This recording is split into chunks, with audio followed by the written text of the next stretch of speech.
Hello there. Hi, Sarah. Thanks Hi, for coming David. along to do this interview podcast. So, Sarah, obviously, I'm from CAS, Community Access Support Service. Sarah, do you want to introduce yourself and just tell us what you do? Okay, so I'm a volunteer for Southmead Development Trust, based at the Greenway Centre, and I help run our walking groups. And we've got 4 walking groups in the area, and we've got a team of volunteers. So I sort of coordinate that and help lead the walks. Fantastic, Sarah. And tell us a bit about those groups. And so, how did they come to fruition and how are they going? Yeah, well, they're going really well now that things are opening up again. They started originally when I met the social prescribing coordinator, and they wanted to get a walk going, and I was studying about walking. I know that seems strange, but I was studying walking. I did a whole master's degree on walking, and sort of yeah, the ways that we do it and how we can gain well-being from it. So I agreed then we set up the walk. So we set up the Wednesday morning walk in Baydoxwood, 10 o'clock on Wednesdays, and that's been going ever since. And obviously we've had stops for lockdown and that, but we're all back up and going great guns again now. And it was aimed to be accessible, to be a walk that perhaps people who wouldn't go on a walking group could come to. Yeah. Because obviously there are walking groups, and if you're up for that or ramblers, you can go and do it. So this was aimed at local people who wouldn't normally go for a leisure walk, who wouldn't normally go for a walk in Baydox Wood or wouldn't feel comfortable going on their own. So we formed a group and we've been going ever since. And it means that people, it doesn't matter how slow they are, we always say we can take anyone at whatever level of capability. So a lot of people have got conditions, health conditions, so they can't walk that fast, which is absolutely fine. And people who are anxious or coming from an isolated background, a bit unsure about joining a group, we've got volunteers and we've got ways to help people come along gently and start joining in. And because we always walk in Baydox Wood, we're very close to Greenway Centre. We've always been able to bring people back early if they've had enough, or so we can really cope with a wide range of abilities. And then we wanted to expand that out to the local area and use the local parks with the same thing, that it would start and finish at the same place, and Yeah. that people of any different levels of capability could come. We have people with walking sticks and one man with his walking chair, and walking aids, or people who are more capable but have got hidden Yeah. disabilities, which means that they get tired very easily. They certainly can't walk briskly up hills, for example, so we always do everything at a very gentle pace. And we like to notice everything around us and enjoy the environment. So we also set up walk in Canford Park, from Canford Park, I should say. We have one based at the Southmead Hospital, and we go around the hospital to Monks Park and that area, and one up on Hawfield Common where we meet at the Ardagh Centre, and we walk in that area. And we've discovered we can get really familiar with the areas that we walk in, and we know the little paths and the cut throughs and our favourite trees or our favourite street name and all that sort of thing. So that's how the groups go. Yeah. Brilliant. That sounds amazing. And obviously, I myself have been along to one of those for Mental Health Awareness Week down at Camford Park. So I can attest to that. And it was a really enjoyable experience. And I guess me being able to come along to one of those groups, what do you think were some of the benefits of being there, for me being there on that particular What day? for you helping us? Yeah.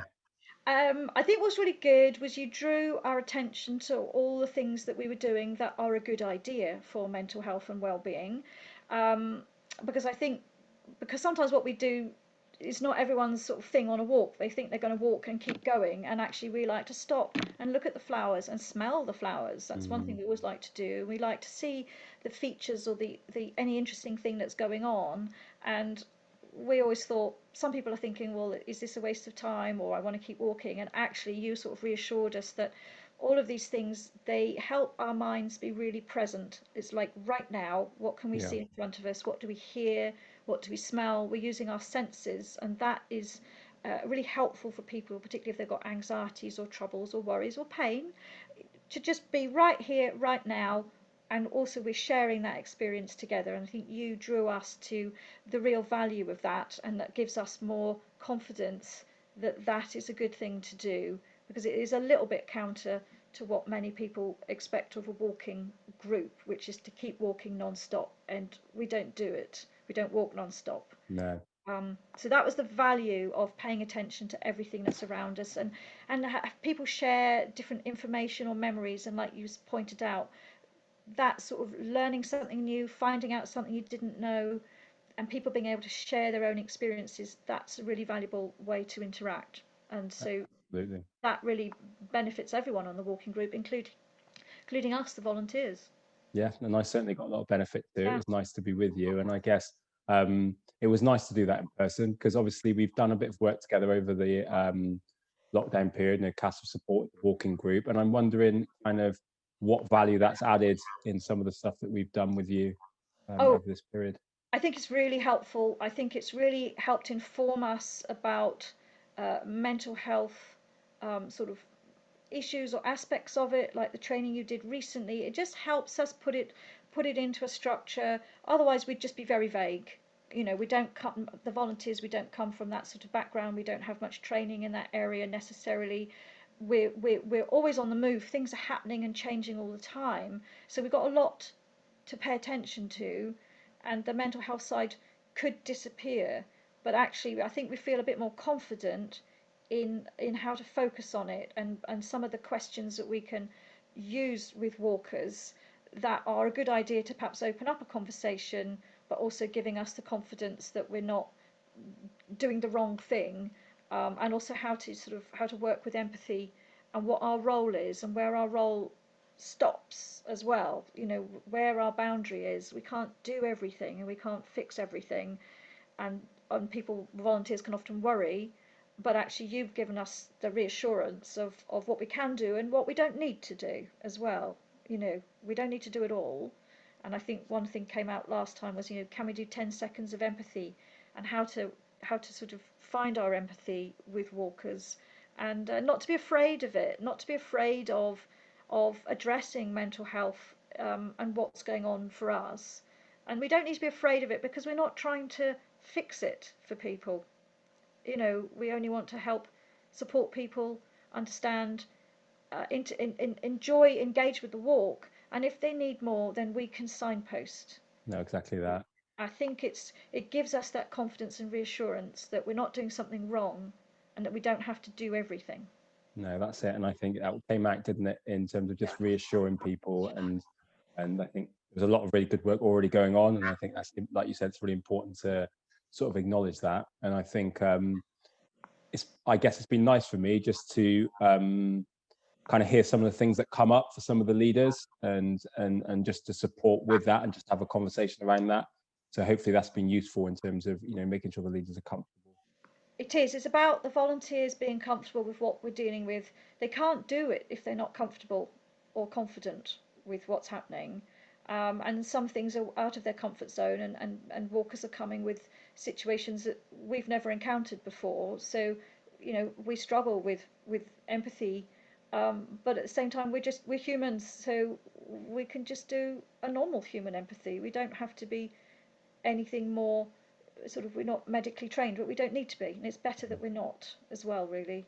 We just Mhm. have to be ourselves, and that's what, you know, with your reassurance and mine to the volunteers, it's like, you know, be yourself, and be the kind and helpful person that you actually are, Yeah. really.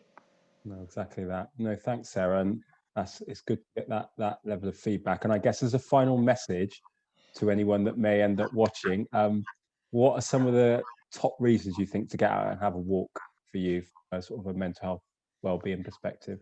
Well, like even today, it's a bit grey and gloomy, and even I was a bit like, ugh. But you know, we went out and we've got a timetable, we've got a schedule, we're routine. You know, we've got people who are waiting for us, so that sort of motivates me. I need to go and be there because I've got responsibility. And one of the walkers I haven't seen for a while, she was waiting for me on the route, and we walked together.